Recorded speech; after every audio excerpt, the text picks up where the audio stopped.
오늘 본문의 말씀을 통해서 환난의 징조들이라는 제목으로 함께 하나님의 말씀을 나누기로 합니다. 하나님의 구원 계획의 마지막 부분인데 저희가 이것을 신학적으로 종말론이라고 이야기하죠. 재림의 그때 예수님께서 어떻게 다시 오실 건가에 대한 그 하나님의 말씀의 기록인 것입니다. 특별히 저희가 마지막 때라고 하는데요. 하나님의 나라가 이 땅 가운데 어떻게 이루어지는지 마지막 결론과 같은 부분이며 또 어느 때보다도 주님 오실 때가 가까운 때인데요. 저에게 이 말씀을 통해서 정말 하나님의 나라에 눈을 떠지는 그런 은혜가 임하기를 원합니다. 저희가 이제 결론을 좀 내릴 때가 됐어요. 왜냐하면 하나님의 구원 계획을 1년이 되도록 이 말씀을 계속해서 공부해 왔는데 처음에 시작이 어디서부터였냐면 아담의 타락, 왜 우리가 죽을 수밖에 없었는지, 하나님의 그 창조에서 벗어나 있는 저희가 하나님께서 어떻게 저희를 다시금 하나님의 자녀로 하나님의 나라로 인도하신지, 그것이 성경의 내용입니다. 성경 전체 역사고 우리의 구원의 역사고 세상의 역사인데요. 그렇게 예수님을 예표했던 구약의 역사가 끝났고요. 또 신약의 역사는요, 이 예수 그리스도의 복음이 땅까지 어떻게 증거되느냐 하는 것을 갖다가 저희의 역사를 통해서 교회의 역사를 통해서 저에게 보여주셨죠. 저희가 구약의 아담의 타락 이후가 구약의 내용이 4,000년이고요. 지금까지 역사가 2011년이라면 2013년이라면요. 약 2,000년의 시간이 흘렀어요. 그래서 제가 합쳐서 6,000년을 잡아놨죠. 그리고 이제 예수님께서 다시 오신다 그러면 다시 오신 다음에 이 땅 가운데 천년왕국이 시작이 됩니다. 그래서 합쳐서요 7,000년이라는 하나님의 구원의 완전수가 이루어질 때가 됐어요. 여러 가지 징조들이 있습니다. 오늘 본문 말씀에 보면 마지막 때 예수님께서 그 제자들이 이 마지막 때 징조가 도대체 무엇입니까? 하고 묻게 예수님께서 오늘 본문 속에서 마지막 때 예수님이 다시 오실 때 이러한 징조들, 이러한 표적들이 나타난다는 거죠. 저희가 그래서요 재림의 과정을 제가 도표를 마련해서 여러분에게 보게 해드리는 것입니다. 이것을 잘 머릿속에 집어넣으셔야 돼요. 지금 마지막 때인데 마지막 때 어떤 현상이 일어나나. 오늘 예수님께서 징조들에 대해서 말씀하시는데 이 징조는 Great Tribulation, 그 7년 환란이 있기 전에 이러한 suffering, 이러한 사인들이 나타난다는 거죠. 7년 환란이 이 땅 가운데 임할 텐데 환란 전에 이러한 모습들이 나타난다는 그 모습이에요. 그래서 예수님께서 공중에 오시는 그 시간이 있습니다. 공중에 천군 천사들의 나팔 소리와 함께 이 땅에서 믿음의 신실한 사람들만 잘 하나씩 들으셔야 돼요. 다 랩처가 되는 것이 아니라 믿음의 신실한 사람들, 어린 양의 신부와 같은 사람들이 들림을 받습니다.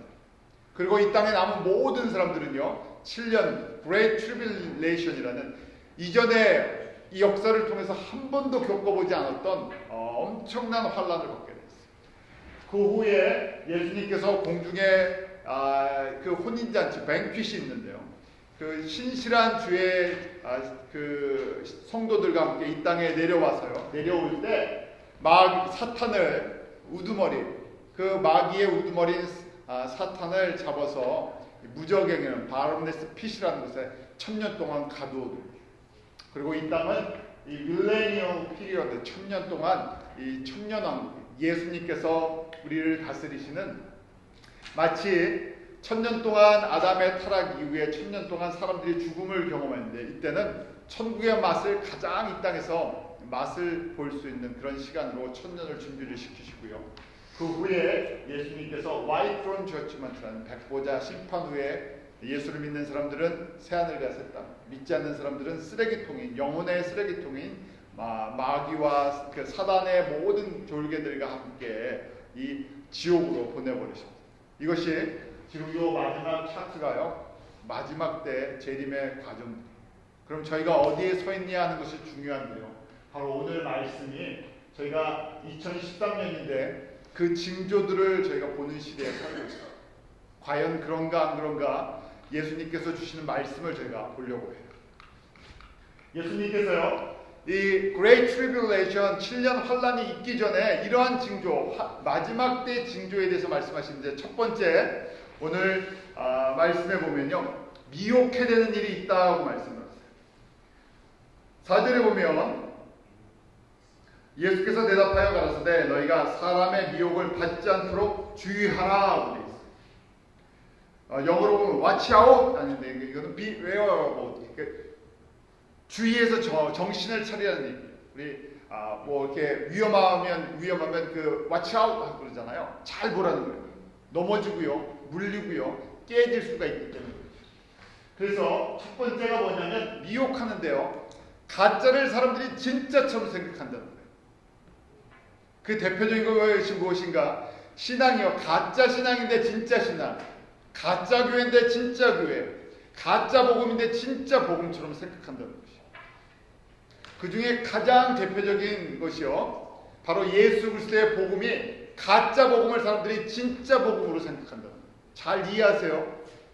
그 가짜 복음이 뭐냐면 이것이 요새 이제 종교다원주의라는 religious pluralism이 전 세계에 다 퍼졌습니다. 한번 제가 성경 공부할 때 그 WCC에 대한 말씀을 드렸었죠. 그 전 세계 교회 협의회가 2013년 한국에서 그 교회 협의회 그 대회를 하는데요. 교회 협의회라고 되어 있어요. 개신교의 제일 큰 연합체. 그런데 거기서는요, 예수 그리스도만이 우리의 구원자라고 이야기하지 않습니다. 닥트린이 그렇다는 거예요. 교리 자체가. 그 안에 내용이 무엇인가? 예수의 그 정신, 예수의 마음, 예수의 스피릿이 이름이 없는 다른 종교 가운데 이름이 없이 다 들어가 있다는 얘기예요. 불교에도 예수님의 마음이 들어가 있고, 힌두교에도 예수님의 마음이 들어가 있고, 또 뭐 이슬람에도 들어가 있고. 그래서 산에 오르는데, 우리가 산에 오를 때 길이 여러 가지가 있잖아요. 사람들이 그 등산 루트를 개발하는 것처럼 하나님 나라에 들어가는데, 예수님께서 기독교에는 예수라는 이름으로, 그 다음에 이슬람에서는 뭐 마호멧이라는 이름으로, 불교에서는 부다라는 이름으로 길을 만들어 놓으셨다는 건데, 하나님이 워낙 크시니까 그게 다 똑같은 거라는 얘기예요. 그래서 어떤 거든지 내가 종교 생활을 하면서 그 궁극적인 제일 최고의 도를, 최고의 선을 추구하다 보면 다 하나님 나라에 이른다는 얘기. 이런 것을 가리키는 신학교와 교회 또 교단이 전 세계, 저희가 기독교로 이야기할 때요, 기독교의 넓은 의미의 기독교예요. 천주교니 구교, 신교 다 합쳐서 이렇게 넓은 의미의 기독교의 80%가 이것을 따라가는 사람이죠. 우리가 요새 한국에 신천지 일어났다 그러죠. 별것도 아닌 것 같은데 사람들이 신천지에 빠져들어가세요. 교회들마다 이 충격이 굉장히 큽니다. 별것도 아닌데 그걸 왜 쫓아가는지 이해할 수가 없어요. 이 거짓 선지자들, 이 거짓 이 복음을 전하는데, 사람들이요, 거짓 복음을 전한다고 100% 거짓말만 하면 안 믿죠, 사람들이. 옛날에 어른들이 약장사 쫓아다니고 뭐 쫓아다닐 때요. 그런데 전부 100% 거짓말하면 속습니까? 안 속아요. 속는 이유가 있죠. 뭘 주기 때문에. 그럴듯한 것을 섞어주기 때문에. 우리가 좋아할 만한 것을 섞어주기 때문에. 약장사들이 정말 우리가 좀 필요한 것들 주고요, 그 다음에 마지막에 약을 팔아먹죠. 마찬가지. 그런데 이 시대에 가장 엄청난 영향력을 주는 것은요, 사람들이 모른다는 얘기예요. 80%의 그 신학교에서 또 신학자들이 대부분 그냥 넓은 의미의 기독교 안에서요, 이것이 주류예요. 그러다 보니까요, 우리가 이제 예수님만이 유일한 구원의 하나님이십니다고 믿는 사람들을 우리가 복음주의라고 얘기해요. 이반젤컬 크리스천, 이반젤컬 철치라고 얘기하는데, 이 복음주의 안에 있는 사람들도 이제 혼돈이 오는 거예요. 세상이 그렇게 가니까. 그래서 교회에 다니지만 예수님만 믿어야 하나님 나라에 들어갑니다. 예수님만 믿어야 내가 구원을 받습니다. 이 확신을 갖는 사람들의 숫자가 점점 적고요. 반대로 세상의 문화나 영향력이 뭐 이렇게 좁게 이야기를 합니까? 그냥 좀 넓게 받아주지. 요새는 이쪽 이렇게 화해의 시대 아니에요. 소통의 시대니까 넓게 받아주다는 게 이 학자들이나 그 다음에 지식인들이나 이 세상의 주류 사람들의 영향력이에요. 그런데 이것이 작아지는 것이 아니라 이 세력이 점점 커지고요. 예수님만을 믿고 의지하고 따라가는 사람들이 점점 적어집니다. 이것이 주님 오실 때 징조라는 것이에요.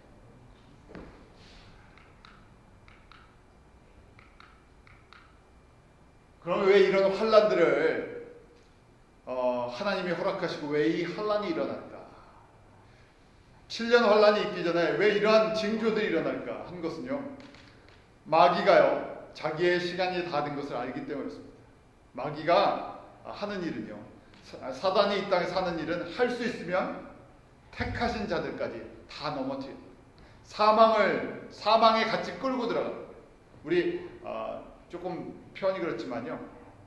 물귀신 작전이라는 한국말이 있어요. 뭐냐면 내가 나 죽으면요 같이 죽자는 거예요. 너도 죽고 나도 죽자. 마귀는요 그런 캐릭터를 갖고 있어요. 마귀의 캐릭터는 나만 죽는 게 아니라 너 죽고 나 죽자. 그래서 마귀는 할 수만 있으면요 마귀는 회개치 않습니다. 회개하지 않는 그 영이죠. 그래서 어떻게 하면 사람들을 마지막까지 끌고 들어갈 수 있을까? 그래서 그냥 발악을 한다고 생각하시면 돼요. 시간이 얼마 안 남았기 때문에 마지막 있는 힘을 다해서 할 수만 있으면 누구까지요? 이미 하나님의 구원받은 자녀들까지 할 수 있으면 다 넘어뜨리고요. 같이 지옥불에 들어가기를 꾸민다는 얘기예요. 그래서 이렇게 복잡해지는 것이요. 교계도 복잡해지고 신학도 복잡해지고 영계도 복잡해지고 사회도 복잡해지고 다 복잡해져요. 사람들이 뭐가 진짜 예수 그리스도를 믿고 따라가는지 사람들이 혼돈스러워요. 그래서 첫 번째 나타나는 현상이 미혹이라는 것이에요. 많은 사람들이 속아 넘어간다. 그 이유가 마태복음 24장 24절 우리 한번 같이 읽어볼까요? 같이 읽습니다. 시작. 거짓 그리스도들과 거짓 선지자들이 일어나 큰 표적과 기사를 보여 할 수만 있으면 택하신 자들도 미혹하게 합니다. 속이는데요. 할 수 있으면 가능한 모든 사람을 대상을 가리지 않고요. 다 속여서 넘어지게 한다는데요. 그런데 왜 쫓아가느냐? 뭐가 나타난다고요?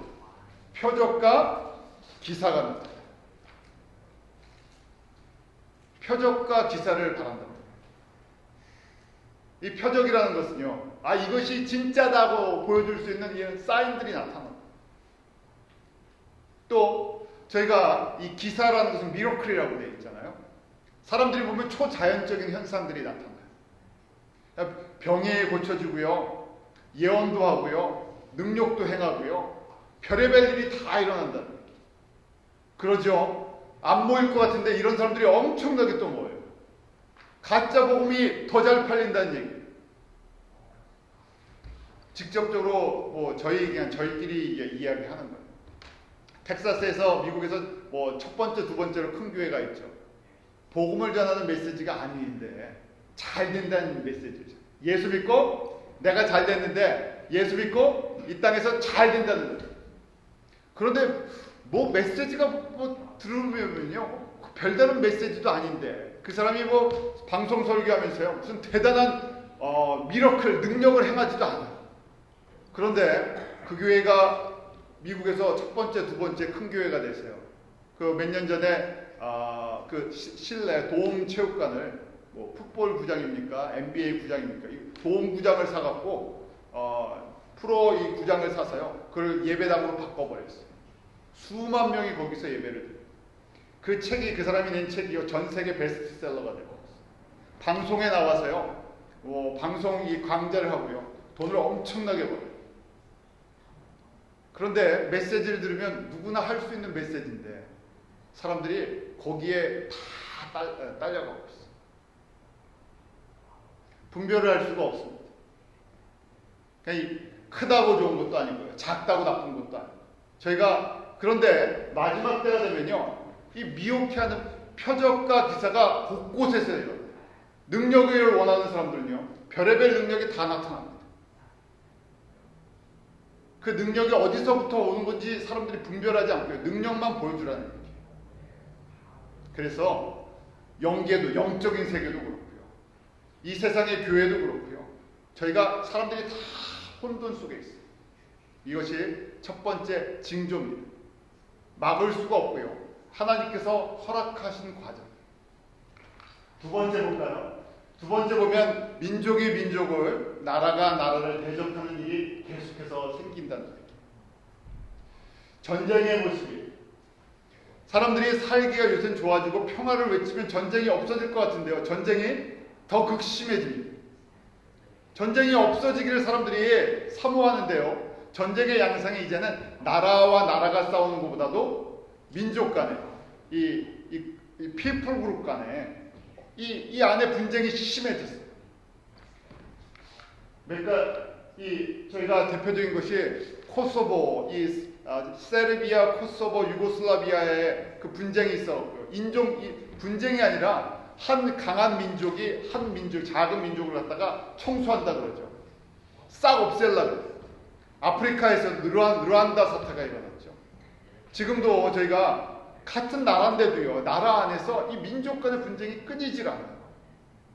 지금 중동에 아랍의 바람이 분다고 하는데, 이 아랍의 바람이 아니라 그 안에서 같은 나라 사람들인데요. 서로 정치적인 문제로, 그 다음에 같은 이슬람인데 시아파랑 수니파가 나눠져 서로 테러하고 서로 죽여버리고. 그래서 이제 전쟁의 양상이 나라 전쟁이 줄어든 게 아니라 더 많이 늘어났는데 복잡해졌어요. 나라 안에서 같이 싸우니까. 지금 아프리카에서도 계속 분쟁의 소식이 있죠. 또 이제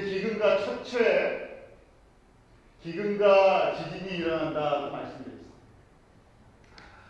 24장 7절에 보면 첫째 기근과 지진이 일어나는데요. 이 기근과 지진이 점점 강해집니다.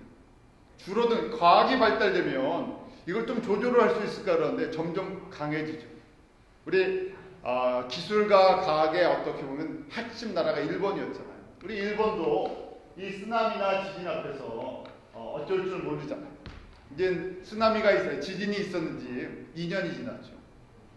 일본 동북부 쪽에 2년 전에요. 지진과 쓰나미가 있었어요. 다 쓸어버렸어요. 사람들은 금세 잊어버려요. 그런데 지진의 통계를 보면 최근 이 100년 또 최근 이 50년 사이에 점점 강해집니다.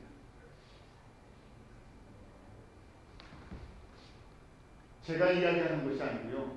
예수님께서 이것이 점점 이게 강해질 텐데 이걸 뭐라고 말씀하시냐면 24장 8절에 한번 같이 읽어볼까요? 마태복음 24장 8절 시작. 이 모든 것이 재난의 시작입니다. All these are the beginning of birth pains. 이게 모든 것이요 재난의 시작. 이 영어로 읽는 것이 훨씬 이럴 땐 감이 와요. birth pain 뭐라는 거예요? 진통이 시작됐다는 얘기예요. 아기를 낳기 전에 산모가요 이제 막달이 되면 마지막 달이 되면 어떻게 됩니까? 기다리죠. 언제 나올까? 그때 진통이 시작되면요 처음에 1시간 간격, 그 다음에 30분. 그럼 이제 병원에 연락을 하고요. 병원에 가서 준비를 해야 됩니다. 언제 나올지 모르니까. 10시간 안에 나올 수도 있고요. 5시간 안에 나올 수도 있죠. 이러한 현상들, 지금 첫 번째 미혹하는 세상에 가짜 복음이, 가짜가 진짜처럼 팔려서 거기에 사람들이 그 표적과 기사를 보면서 따라가기 시작할 때. 또 첫째 민족과 민족이, 나라와 나라가 서로 전쟁을 하고 전쟁의 소문이 들리면서요. 이 기근과 먼게 우리 같은 나라는요. 정말 여기 미국 같은 건 모든 게 얼마나 풍족합니까? 버리는 쓰레기만 해도요.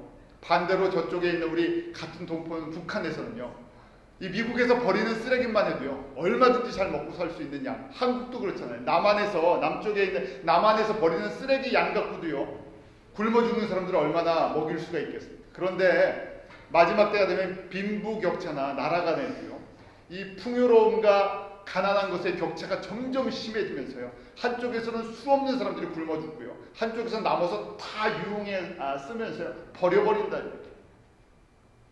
이것이 다 뭐라고요? birth pain, 진통이라는 얘기. 무슨 진통입니까? 예수님이 다시 오실 때가 이제 거의 임박했다는 진통이에요. 진통이 시작됐은 거예요.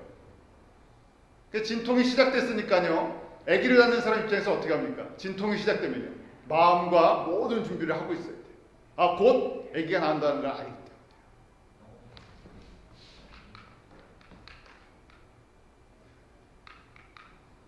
그 다음 네 번째 보면요 성도들의 환난이 점점 심해진다는 것입니다.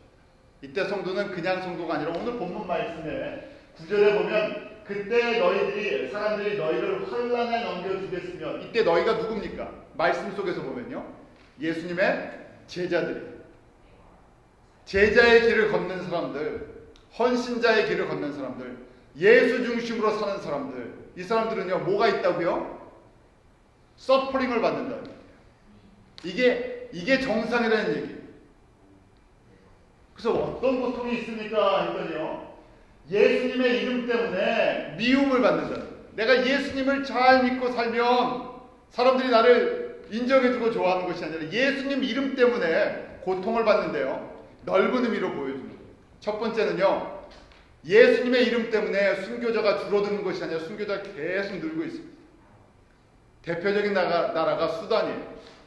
근 20년이 넘도록 수단의 남쪽과 북쪽이 민족 간의 분쟁같이 되어 있어요.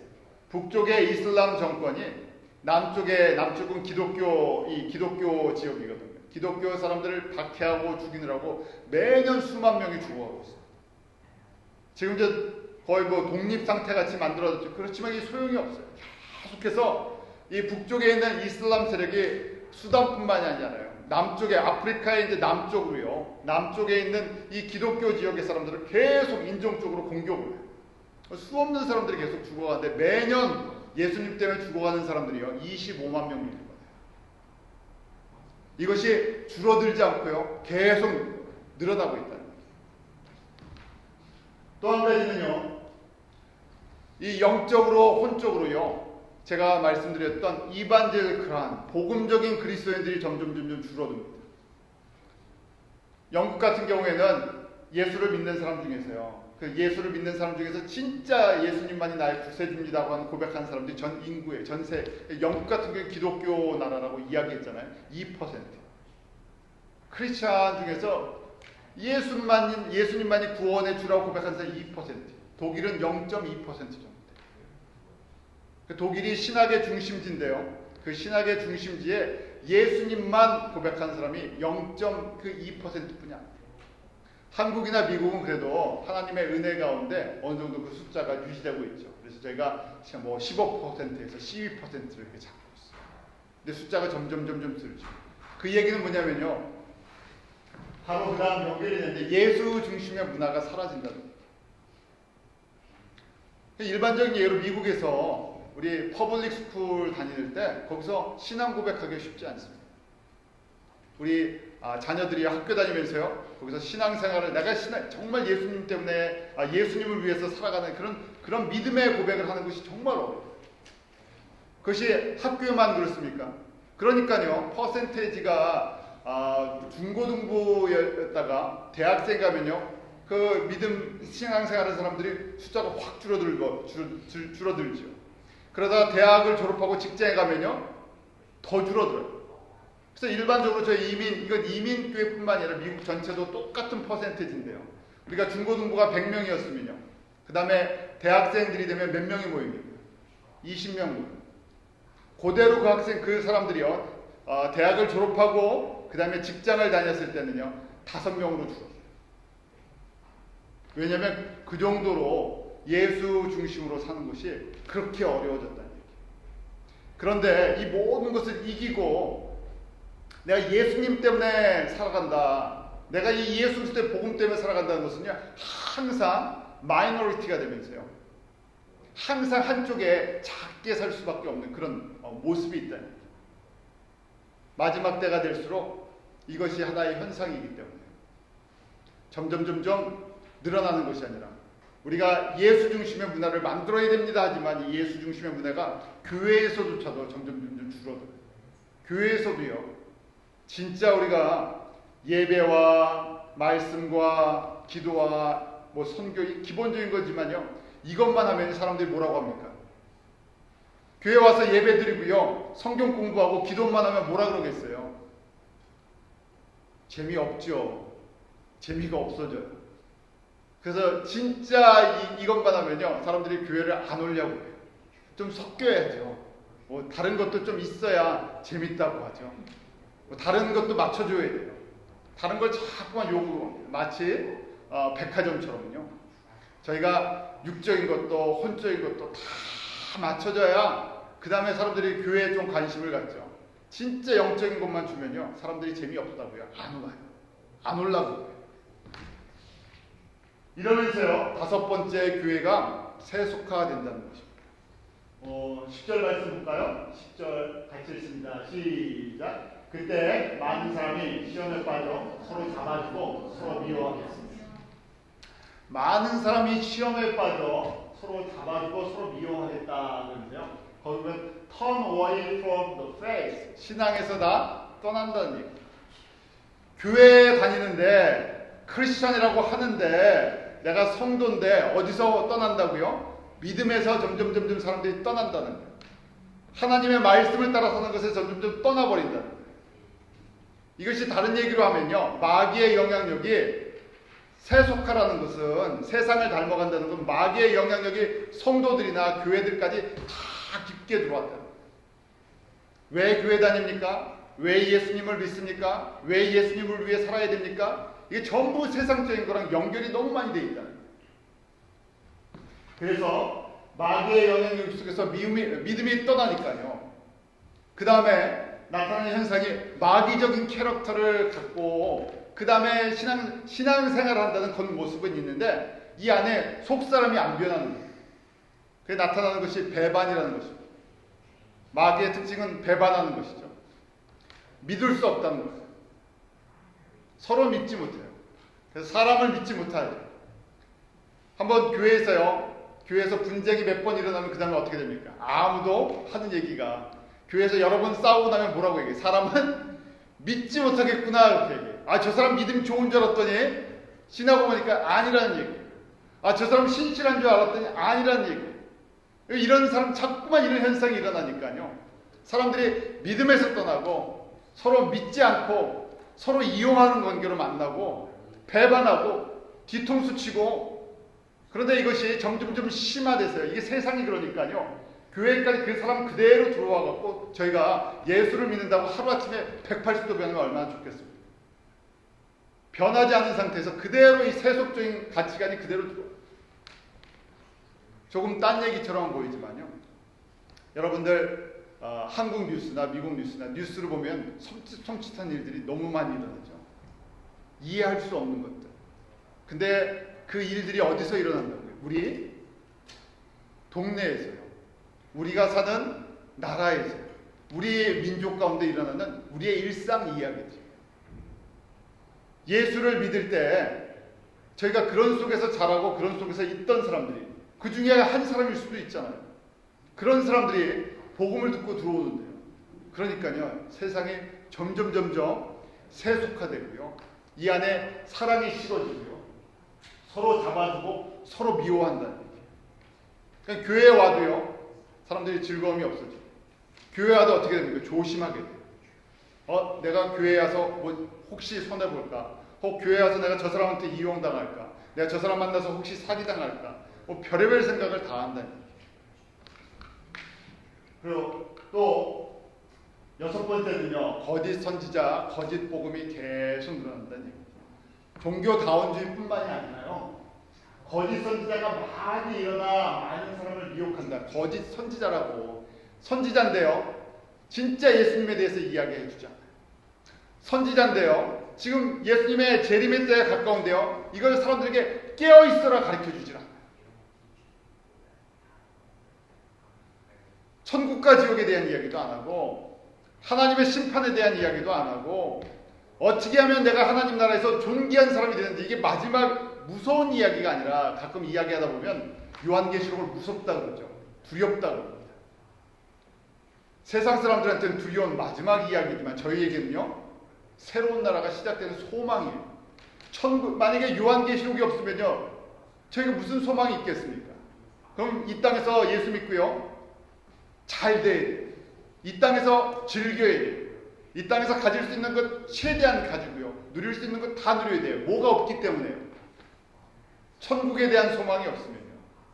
그런데 요한계시록은 우리에게 진짜 소망이 무엇인지, 진짜 영광이 무엇인지, 약속이 무엇인지 그걸 다 설명해 준 거니까 요한계시록을 보면 무슨 마음이 있어야 되겠습니까? 감동이 있고요.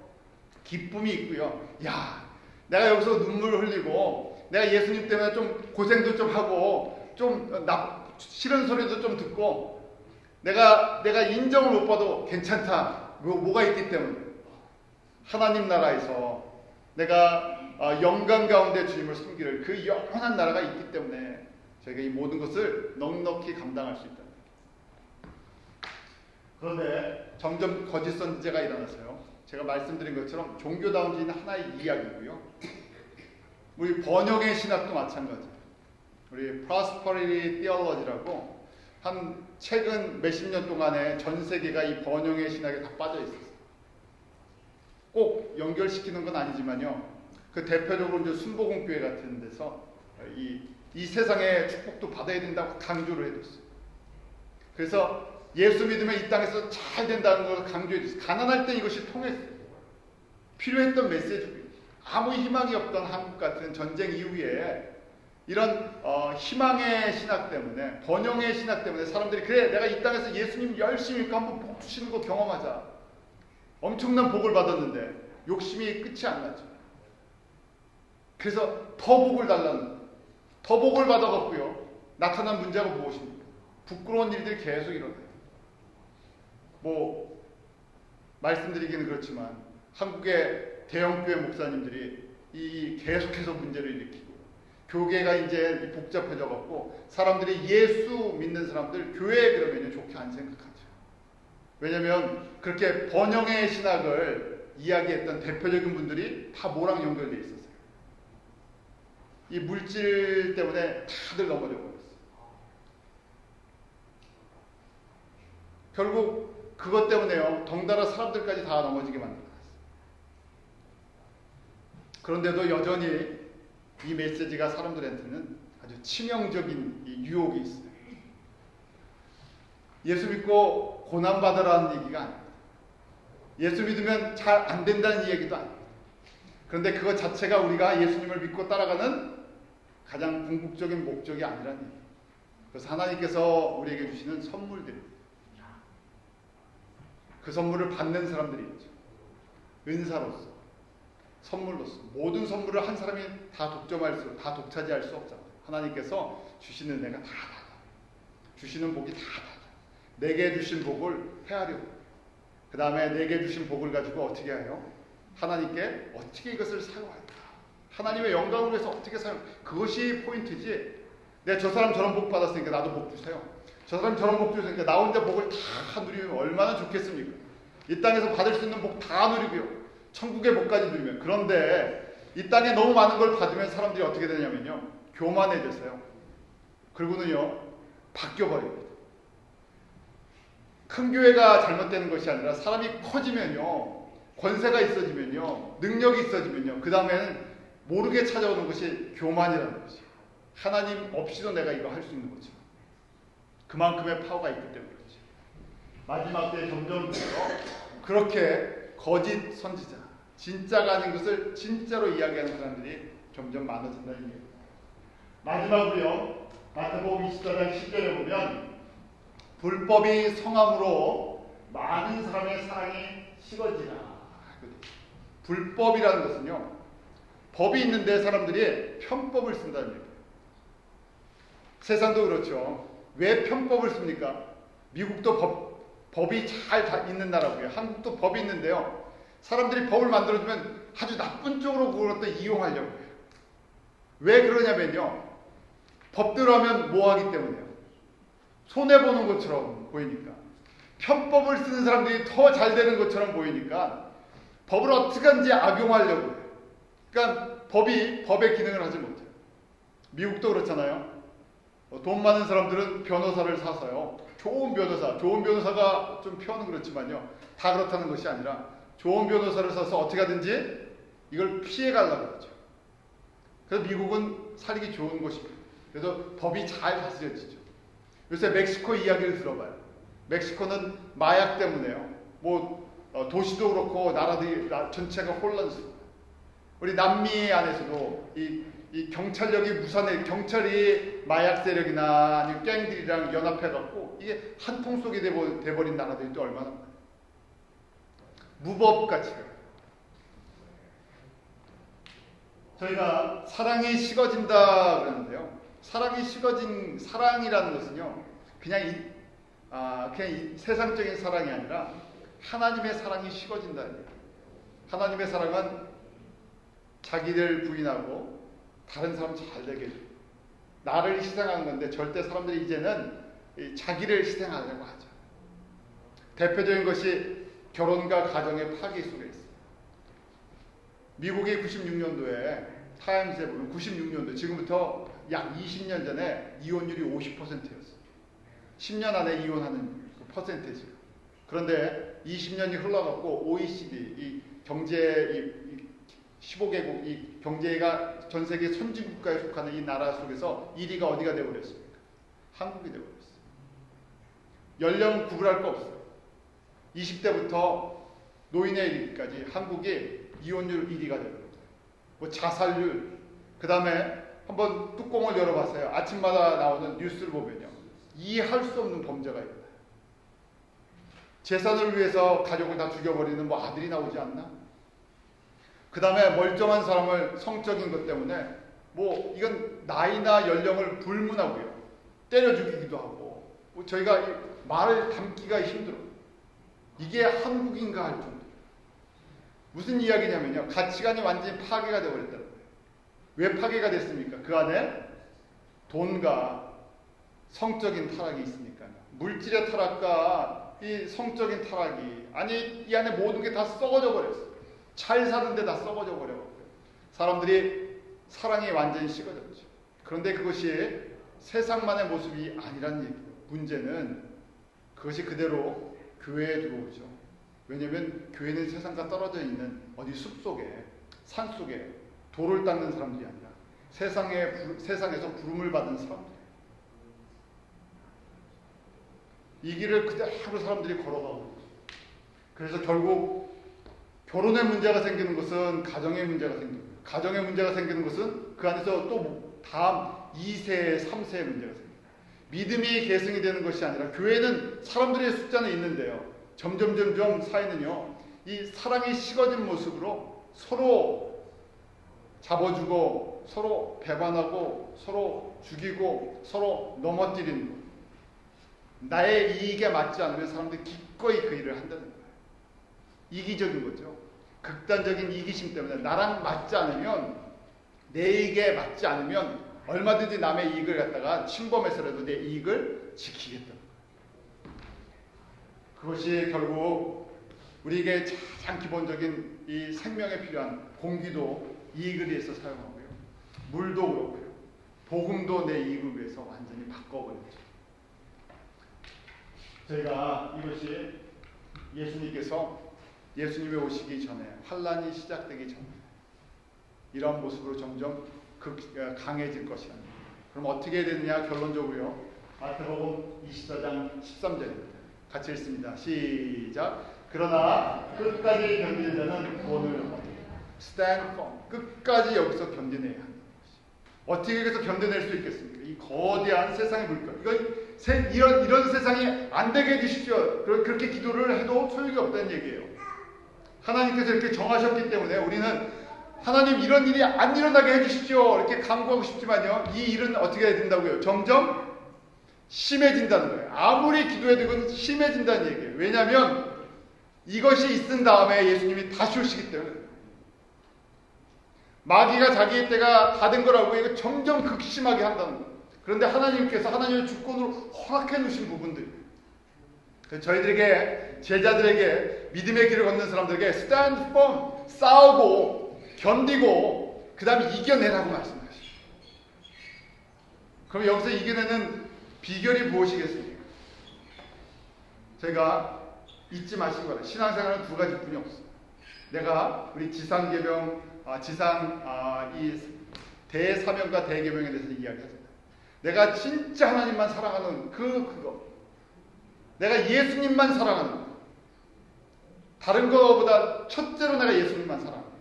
예배를 드릴 때도, 교회를 섬길 때도, 복음을 위해서 봉사할 때도 다른 사람 때문에 아니라 무엇 때문에요? 내가 예수님 사랑하기 때문에. 사람을 보면요, 왜 사람들이 나를 인정해주지 않을까? 이 사람들이 나를 이런 거 하는 거라 왜 안 알아줄까? 그러면요, 문제가 생기죠. 난 사람들 보고 하는 것이 아니라 누구 때문에요? 예수님이 나에게 베푸신 그 은혜와 사랑이 너무 크기 때문에 내가 기꺼이 희생하겠다. 희생이 아니라 이게 기쁨이라는 거예요. 왜냐하면 천국의 소망이기 때문에. 아무리 작은 봉사도 그것이 내가 사람을 보고 하는 것이 아니라 내가 예수님의 받은 은혜를 나눠주는 것이, 내가 받은 은혜가 너무 크기 때문에. 복음도 마찬가지입니다. 내 가까운 이웃에서부터 우리가 선교지까지 가는데요. 왜냐하면 예수님의 사랑이 너무 크기 때문에, 예수님의 사랑이 너무 크기 때문에 이걸 제한을 할 수가 없어요. 그런데 주님은요, 마태복음 24장 14절 이 말씀이 가장 중요한 말씀인데, 이 천국 복음이 모든 민족 가운데 증거되는 것으로 받았어요. 이걸 하려면요, 세상을 닮지 말아야 되는데, 세상을 안 닮으려면 예수님 최고 사랑하는 이 하나님과의 관계 속에서 내가 예수님만 사랑하는 것을 채워주지 않으면요, 이 가다가 다 넘어진다는 얘기예요. stand firm, 견딜 수가 없다는 얘기예요. 왜냐하면 세상의 물결이 마치 쓰나미처럼 너무 강하기 때문에 여기서 견뎌낼 수가 없어요. 그래서 여러분들이, 저도 그렇고, 어떻게 하면 내가 예수님을 사랑할 수 있을까? 그건 예수님을 묵상하는 방법뿐이 없어요. 예수님께서 십자가에서 나를 위해서, 지금 우리가 성경 공부 쭉 한 것처럼 구약의 모든 아담 타락 이후 지금까지 나를 수천 년 동안 나와 하나님과의 관계, 나를 사랑하셔서 이렇게 예수님의 생명을 주시고, 나를 사랑하셔서 한국 땅에 태어나게 하시고, 나를 사랑하셔서 미국에서 생활하게 하시고, 나를 사랑하셔서 이 세상의 모든 물결 속에서 믿음으로 살 수 있게 해주시고, 나를 사랑하셔서 지금 매일매일 하나님께서 나에게 필요한 모든 것들을 공급해 주시고, 그런 믿음의 고백이 필요합니다. 그래서 주님 앞에 나올 때마다, 예배를 드릴 때마다, 말씀을 볼 때마다 뭐가요? 감당할 수 없는, 정말 내가 예수님이 나에게 주신 그 은혜를 감당할 수 없어. 어떻게 해야 됩니까? 그러면요, 그때 내 이웃을 내 몸과 같이 사랑하라 그러시죠. 우리가 사랑하는 표현이 무엇이겠습니까? 우리가 최고로 사랑하는 것이 내 생명을 들여서 살려내는 것. 그런데 예수님은요, 우리의 생명을 들여서 계속해서 이 복음을 듣지 않은 그 나라까지 이 생명이 전달되기로. 제가 두려워하시라고 이 메시지를 받는 것이, 주님께서 영적인 추수가 거의 끝나가는구나 하는 거예요. 주님 오실 때가 가까웠구나. 주님 앞에 설 때가 가까운데, 여러분들 예수님을 진심으로, 예수님만 사랑하시고요, 천국에서 존귀한 자가 함께 되기를 원하는 마음에서 이 메시지를 저희가 보는 거예요. 주님 만날 때 저희가 착하고 충성된 자, 네가 작은 일에 정말 한 영혼 한 영혼 나를 섬기듯이 섬겼구나, 그렇게 칭찬받는 은혜가 저희 가운데 있기로 합니다. 기도하겠습니다. 하나님 아버지, 예수님께서 말씀하시는 것처럼 7년 환란이 있기 전에, 예수님께서 공중에 다시 오시기 전에 이러한 일들이 일어날 것을 말씀해 주셨습니다. 세상의 물결이, 세상의 환란이, 또 거짓 복음이, 우리의 가운데 너무나 가까이 다가온 것을 느낍니다. 이 모든 것이 주님께서 말씀하신 것처럼 birth pain, 진통이라는 것을 저희로 깨닫게 하시고, 주님 오실 때 저희가 정말 주님 앞에 온전히 설 수 있도록 우리가 전심으로 예수님만 사랑하게 해주시옵소서. 우리의 마음과 우리의 생명과 우리의 뜻과 우리의 힘을 다해서 예수님만 사랑하고 섬기는 복된 은혜가 저희 모든 성도들 가운데 있게 하시고, 주님께서 제자들에게 맡겨주신, 교회에게 맡겨주신 이 천국 복음이 온 세상 모든 민족 가운데 증거되는데 어떻게 하든지 저희가 쓰임받기로 합니다.